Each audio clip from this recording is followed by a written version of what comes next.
Continuando com o sermão da sexta-feira passada sobre Al-Isra wal-Miraj,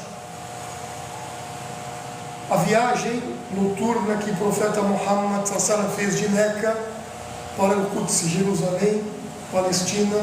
Depois ele subiu aos céus. Allah Todo-Poderoso falou: emulai-vos, pois, na benevolência, porque todos vós retornareis a Allah, a Deus, o qual vos inteirará das vossas divergências. O profeta Muhammad sallallahu alaihi wasallam, quando desceu para a mesquita sagrada de Meca, saiu ali. Os companheiros do profeta estavam agora prestes a enfrentar o maior teste de fé até então. Muhammad sallallahu alaihi wasallam, profeta de Allah, estava prestes a revelar que tinha retornado de uma grande viagem, a viagem noturna.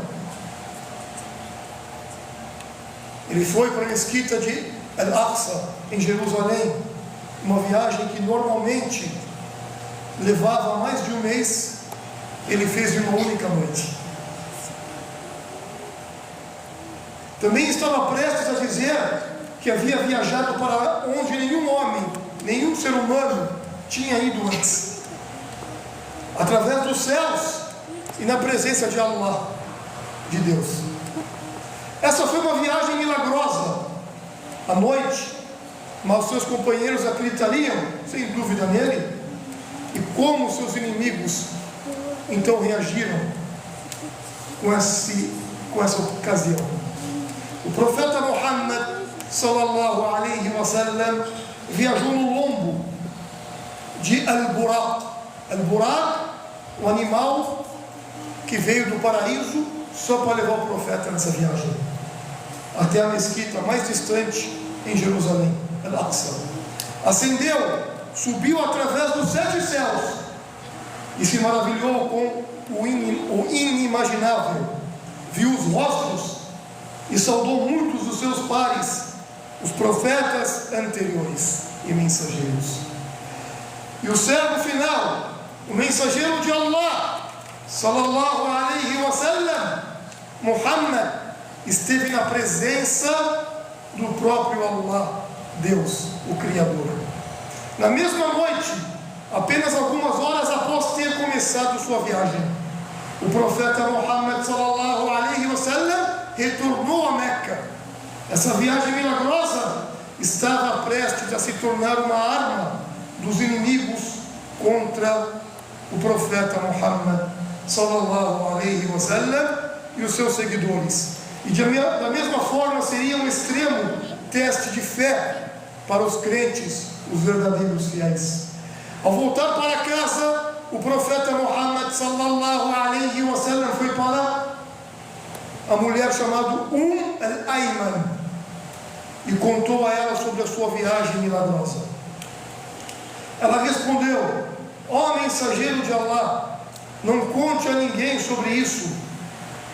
Al-Ayman tinha perfeita fé no profeta Muhammad sallallahu alaihi wasallam e acreditava em seu relato, o relato da viagem, mas temia como os outros iriam reagir.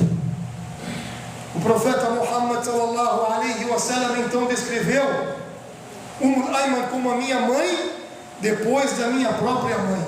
Como assim? Ela era uma serva fiel de sua mãe, a Amina, mãe do profeta, chamava Amina, e permaneceu com o profeta Muhammad sallallahu alaihi wasallam com as mortes da mãe dele e do avô dele, Abdul al-Muttalib. O profeta Muhammad sallallahu alaihi wasallam e Ayman sempre foram muito próximos, e na conclusão dessa magnífica viagem ele foi para a casa dela, talvez em busca de conforto, alívio, enquanto contemplava esse milagre e decidia o seu próprio passo. O profeta Muhammad sallallahu alaihi wasallam respondeu dizendo que contaria às pessoas sobre a magnífica noite que aconteceu com ele. Considerou suas responsabilidades perante Deus transmitir a mensagem, independente da reação ou as consequências. Allah era responsável pelo resultado. Deixou a casa, então, quietamente em contemplação melancólica e foi até a mesquita sagrada em Meca. Encontrou pessoas pelo caminho e lentamente as notícias da viagem noturna se espalharam.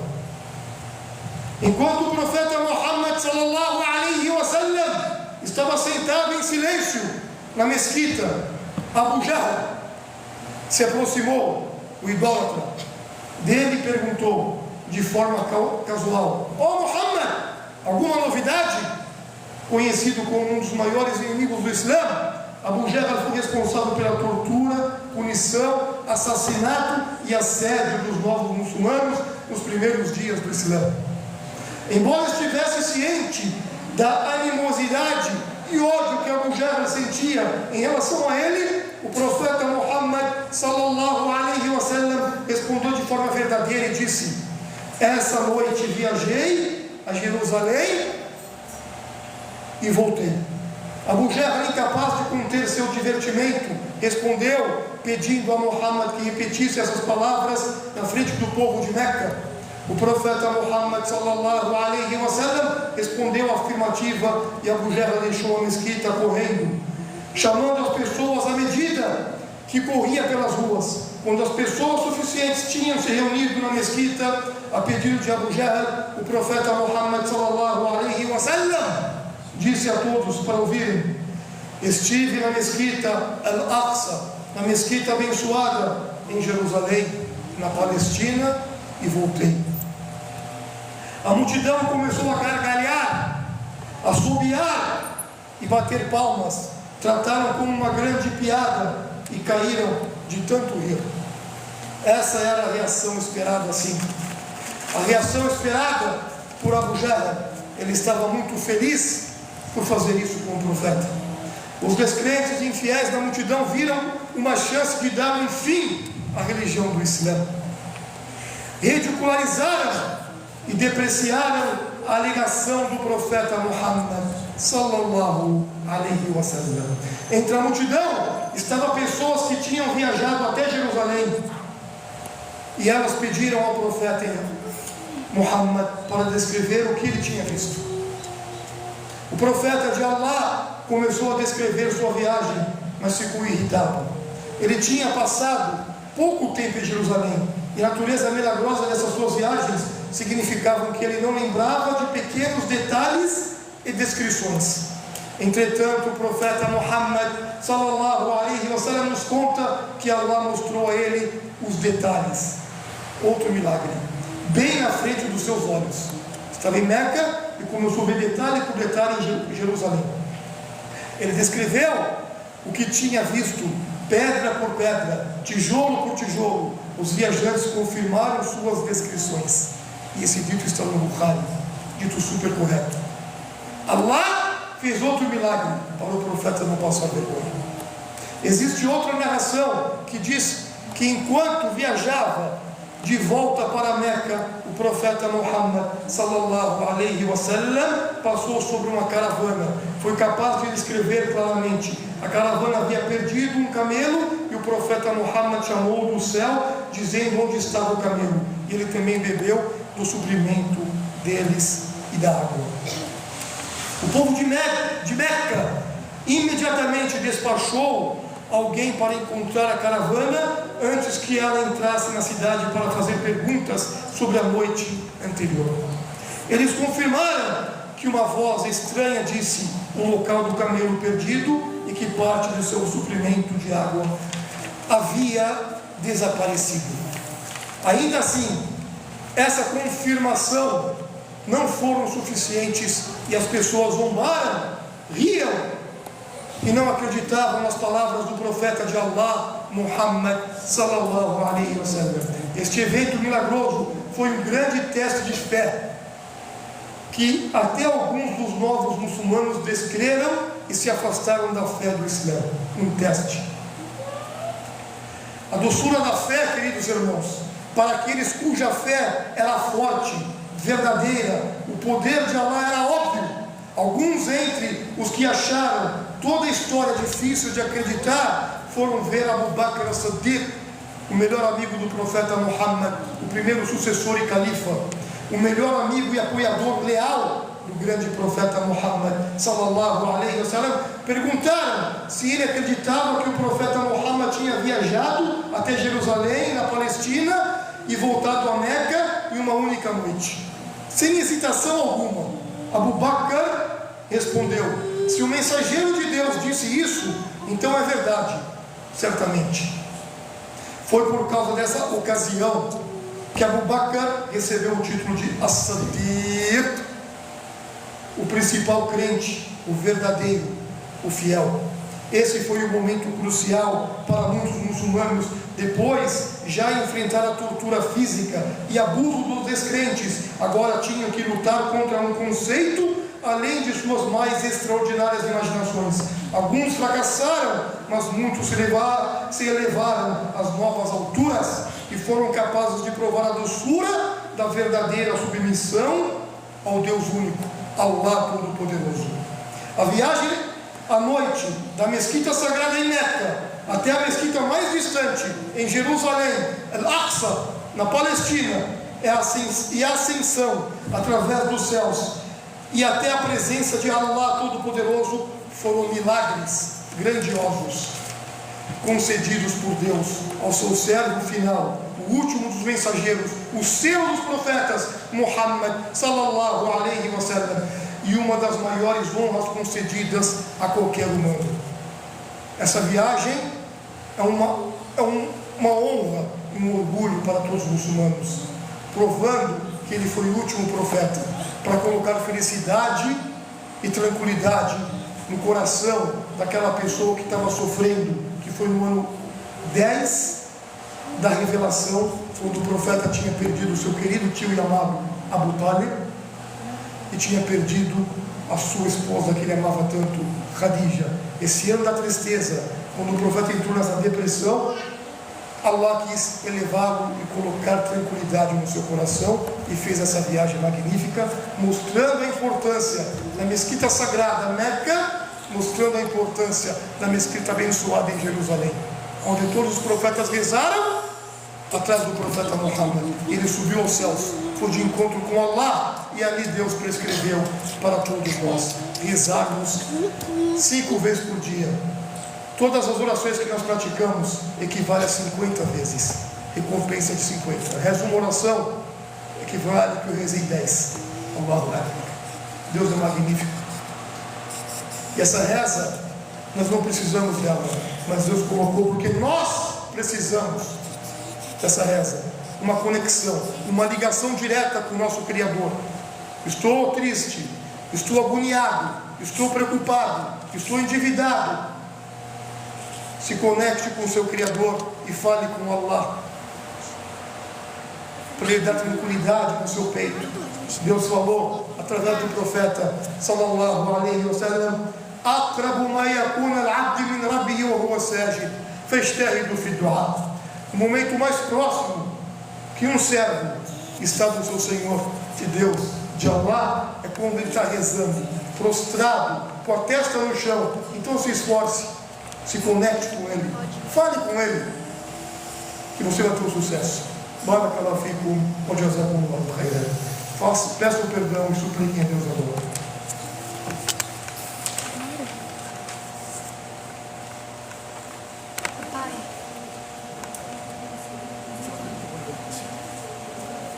Fica um pouquinho. I love the children.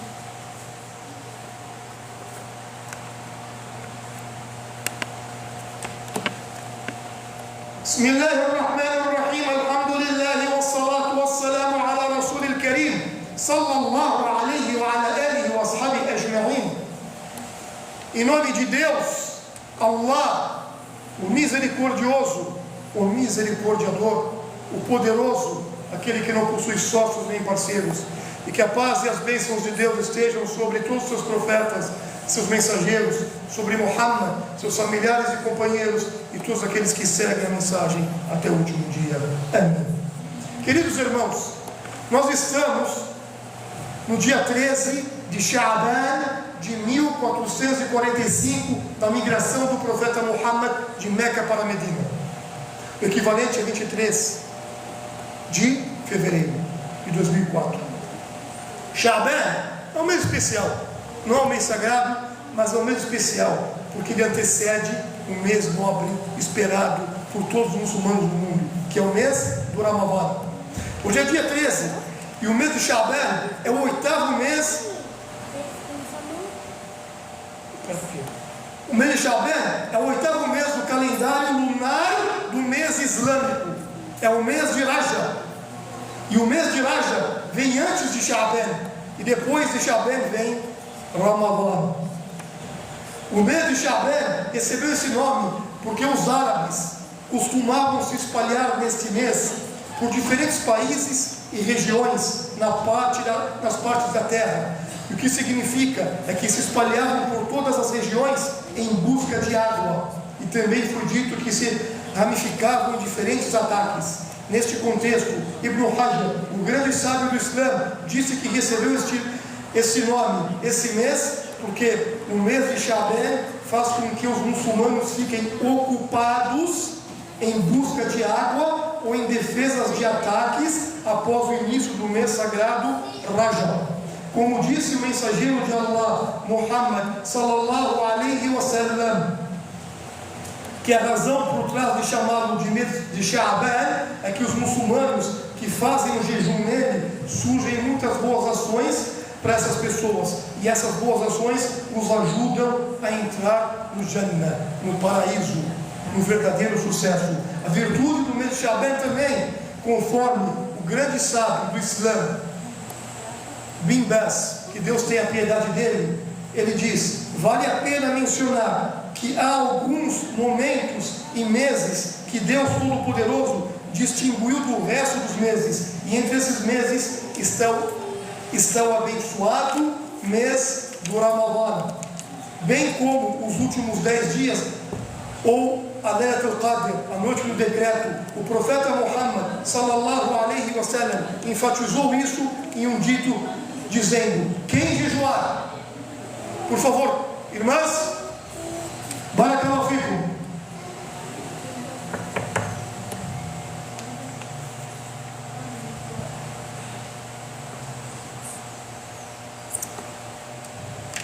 é de extrema importância a gente dar atenção para a khutbah, porque a khutbah faz parte da reza. Se sair uma conversa é igual você conversar na reza, você perde toda a sexta-feira. O profeta Muhammad sallallahu alaihi wasallam enfatizou isso em um dito seu, dizendo: quem jejuar no Ramadã por fé e ser esperançoso na recompensa em Allah será perdoado pelos seus pecados anteriores. E quem rezar a noite do decreto por fé e esperançoso na recompensa de Allah, os seus pecados anteriores serão também perdoados. Outra virtude que Allah Todo-Poderoso enfatizou é os primeiros 10 dias do mês de Dhul Hijjah, o último mês do ano, em vista das palavras do mensageiro de Allah sallallahu alaihi wasallam, respondendo a pergunta: o que deve ser feito nesses dias? Respondeu: não há dias melhores do que estes. O que se entende aqui são os 10 dias. Além disso, também devemos saber que um dos melhores e maiores momentos aos olhos de Allah é o mês do Sha'ban, o mês que nós nos encontramos hoje. E a virtude desse mês fica claro nos seguintes ditos e práticas do profeta Muhammad sallallahu alaihi wasallam. Primeiro, o mensageiro e profeta Muhammad sallallahu alaihi wasallam costumava jejuar muito no mês de Sha'ban, nesse mês. A Aisha radiyallahu anha disse que o mensageiro sallallahu alaihi wasallam costumava jejuar muito nesse mês, e ela disse: eu nunca vi ele, profeta Muhammad, jejuar tanto quanto no mês de Sha'ban, ou seja, tirando o Ramadã. Segundo, as ações são elevadas nesse mês de Sha'ban. As ações são elevadas a Allah. As ações dos servos sobem, são elevadas ao Senhor dos mundos nas segundas-feiras e nas quintas-feiras de cada semana, e também são elevadas no mês de Sha'ban todos os anos. Talvez seja essa a razão a qual nosso profeta Muhammad sallallahu alaihi wasallam jejuou com frequência, tanto que ele disse: esse é o mês que as pessoas ignoram entre Rajab e Ramadan, no meio, e é um mês em que as ações, as obras são submetidas, são expostas ao Senhor dos mundos. E eu gostaria que as minhas obras, as minhas ações, quando forem elevadas, eu estiver jejuando, de jejum. O mensageiro sallallahu alaihi wasallam queria que todas as suas ações fossem elevadas a Allah Todo-Poderoso, enquanto ele estava de jejum, pois o jejum ensina paciência aos servos de Allah e os abençoa com suas dádivas e misericórdia. Terceiro, há uma grande noite nesse mês que nós nos encontramos, esse mês do Sha'ban, que é a noite do Sha'ban, e perdoa toda a sua criação. Todos entram no perdão, exceto um politeísta que adora outro junto com Deus, ou então um mushaham, ou seja, aqueles que estão brigados uns com os outros e estão sem se falar. Essas dois tipos de pessoa não entram no perdão. O resto, Deus perdoa todo mundo na noite do dia 15 de Sha'ban, na metade de Sha'ban, um dia e uma noite especial. O politeísmo, a idolatria, o adorar outro com Allah, priva a pessoa do perdão. Significa fazer uma ação ou uma adoração qualquer que não seja para Deus com sinceridade, o único, bem como orar pelos outros, ou pedindo-lhes, ou visitando o túmulo do mensageiro Muhammad sallallahu alaihi wasallam e pedindo a ele que cumpra as necessidades, ou recitando o Corão em forma de comemoração ou algo assim. Existem algumas inovações que ocorrem no mês de Sha'ban, baseadas em muitos ditos do profeta, e entre essas inovações está a realização de 6 orações ou 6 raka'at na noite do mês de Sha'ban, com o propósito de afastar todas as calamidades e prolongar a vida e recitar a Surat Yasin. Tudo isso não é relatado e não faz parte do contexto do Islã. Conhecido como a reza dos desejos, tanto no mês de Rajab quanto no mês de Sha'ban, também é considerado inovação, não faz parte do Islã. Existe um equívoco que algumas pessoas acreditam que a noite do mês de Sha'ban é considerada a noite do decreto. Na verdade, essa crença é completamente falsa, e isso fica claro nas palavras de Allah, o Todo-Poderoso. O mês do Ramadã é o mês em que o Alcorão foi revelado, como o Todo-Poderoso também disse em seu livro. Na verdade, nós enviamos na noite do decreto, e assim fica claro, a partir disso, que a noite do decreto cai no mês do Ramadã, e não no mês do Sha'ban, e a melhor noite. Os eventos mais importantes que aconteceram no mês do Sha'ban é que o mês do Sha'ban, devemos saber, é considerado um dos melhores momentos e meses importantes para Allah, para Deus, pois nele ocorreram muitos grandes eventos.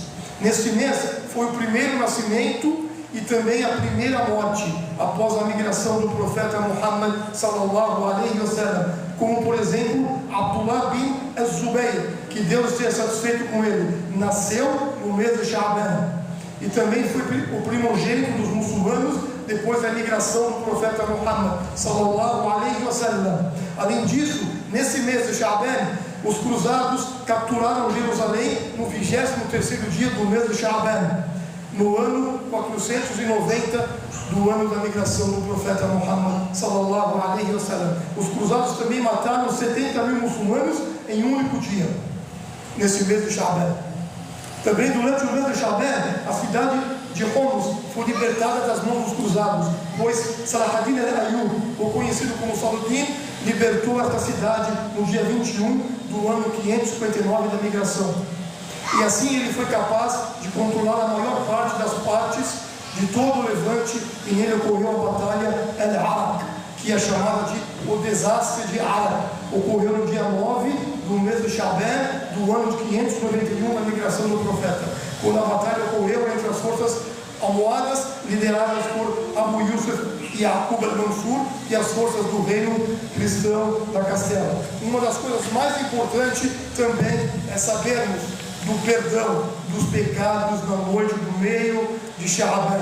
Como disse o nosso querido profeta Muhammad sallallahu alaihi wasallam, na verdade, Deus Todo-Poderoso, na noite do meio de Sha'ban, vai perdoar toda a sua criação, exceto os idólatras e aqueles briguentos que não se falam. Então aproveitem e faz a paz com seu irmão, faz a reconciliação. Narrado por Ibn Majah e disse pelo Sheikh Albani como um dito corretíssimo. Significa a briga, o rancor, o ódio, qualquer disputa com um muçulmano ou imigrante, isso faz eles não se falarem ou coisas dessa vida. Nós devemos evitar e fazer todo tipo de reconciliação. Devemos saber também que o profeta Muhammad sallallahu alaihi wasallam costumava jejuar, fazer o jejum no mês de Sha'ban, quase o mês inteiro. E ele pode, quanto ao dito que o profeta Muhammad sallallahu alaihi wasallam disse que é proibido jejuar após meados de Sha'ban, também é autêntico. Significa, quando tiver no final de Sha'ban, próximo para entrar no mês do Ramadã, eu paro de jejuar para receber o mês do Ramadã e não ligar um mês com o outro. Então o que devemos fazer nesse mês de Sha'ban? Nesse mês de Sha'ban é recomendado fazer muito istighfar, pedir muito perdão, voltar para Deus dos meus erros e pecados e fazer reconciliação com aquelas pessoas que eu não consigo mais falar, ou então tentar reconciliar os meus irmãos uns com os outros e ser sincero na oração. Essas são as obras que devemos fazer no mês de Sha'ban, principalmente na metade do Sha'ban, e quem puder fazer o jejum, que é muito bom. O profeta jejuava bastante nesse mês do Sha'ban. إن الله وملائكته يصلون على النبي يا أيها الذين آمنوا صلوا عليه وسلموا تسليما. اللهم صل على محمد وعلى آل محمد كما صليت على إبراهيم وعلى آل إبراهيم إنك حميد مجيد وبارك على محمد وعلى آل محمد كما باركت على إبراهيم وعلى آل إبراهيم إنك حميد مجيد. اللهم أعز الإسلام والمسلمين. اللهم ارحم المؤمنين والمؤمنات المسلمين والمسلمات الأحياء منهم والأموات. اللهم إنا نسألك علما نافعا ورزقا واسعا وشفاء من كل داء. اللهم إنا نسألك علما نافعا ورزقا طيبا وعملا متقبلا. اللهم أعتق رقابنا ورقاب آبائنا وأمهاتنا من النار يا رب العالمين. اللهم طهر قلوبنا من النفاق ومن الرياء ومن الشرك ومن الكفر ومن البخل. اللهم انصرنا إخواننا المسلمين في كل مكان. اللهم انصرنا إخواننا المسلمين المستضعفين في فلسطين وفي غزة يا رب العالمين. أنت على كل شيء قدير. Ó Deus, ó Senhor dos mundos, ó Allah, imploramos a Ti o perdão e a misericórdia. Tenha misericórdia de todos nós, homens, mulheres, vivos e mortos. Ó Senhor dos mundos, perdoe os nossos pecados, os nossos erros. Tenha piedade de nós. Livre nós, nossos pais, nossas mães do fogo do inferno. Faça nós termos o paraíso mais alto. Livre nós, nossos pais, do castigo do túmulo. Faça os nossos túmulos, os túmulos dos nossos pais serem jardins dos jardins do paraíso. Ó Senhor dos mundos, purifique nossa alma, os nossos corações, livre-nos da arrogância, da hipocrisia, livre-nos da incredulidade. Ó Senhor dos mundos, abençoe os nossos lares, as nossas esposas, os nossos filhos, as nossas mães, abençoe os nossos serviços. Ó Senhor dos mundos, faça nós pessoas verdadeiras e iluminadas. Cure as nossas enfermidades e as enfermidades dos nossos irmãos e irmãs em todos os lugares. Dê para nós fé, dê para nós conhecimento benéfico e aceite as nossas súplicas. Wallahu a'lam wa sallallahu alayhi wa sallam walhamdulillahi rabbil alamin wa aqim as-salat.